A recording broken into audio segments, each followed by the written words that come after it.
So there are a ton of indie games out there right now that are inspired by retro video games, and I wanted to highlight a couple that I really enjoyed. So let's take a look at a couple, and let's not talk about Shovel Knight.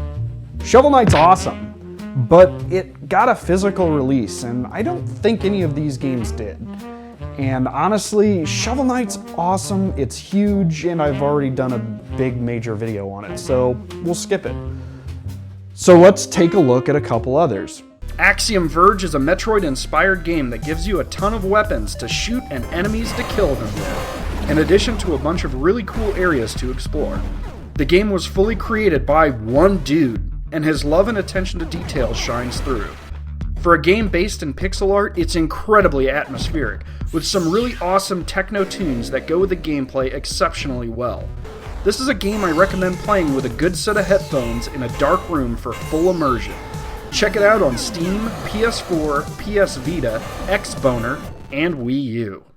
Volgarr the Viking is a side-scrolling action platformer that is incredibly difficult, but for the right reasons. While it takes a lot of styling, including a lot from the first level, from the arcade game Rastan, the difficulty of the game feels something akin to a game like Castlevania or Ninja Gaiden, where expertly crafted levels and devious enemy placement make the game addictively challenging. If you like a good controller-throwingly difficult platforming challenge that still feels fair, check out Volgarr on Steam, PS4, Xboner, and hey, even Dreamcast. While other games on this list use some excellent pixel art to make up their graphics, Iggy's Egg Adventure deviates by using 3D rendered graphics in a side-scrolling dinosaur adventure. Iggy plays homage to games like Donkey Kong Country. It plays solid, but it's also fairly difficult.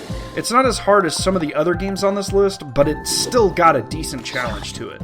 Iggy's Egg Adventure uses exploration and collecting elements like the aforementioned DKC, where you can go ahead and complete the levels as quick as you can, but to get the full experience, you'll want to try finding items and extra characters hidden in each level.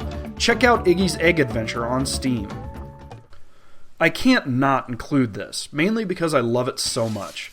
Gunpoint doesn't really feel so much like a game from a home console, as it feels like an older PC game. It's a stealth espionage game that uses a bunch of really fun mechanics, like rewiring buildings to your advantage.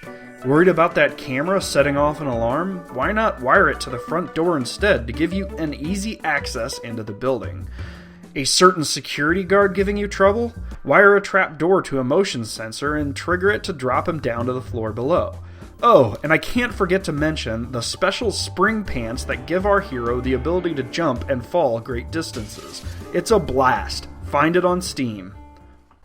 What starts out as a somewhat uninteresting shooter turns into a great stealth action platformer with some really cool Portal-like mechanics.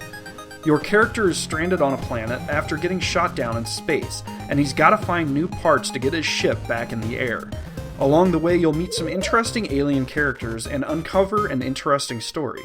The highlight of this game is the incredibly awesome teleportation gun that immediately moves you to whatever point you fire it at. It's a lot of fun, and I can definitely recommend this one. Check it out on Steam. I've been saying Steam a lot. Steam.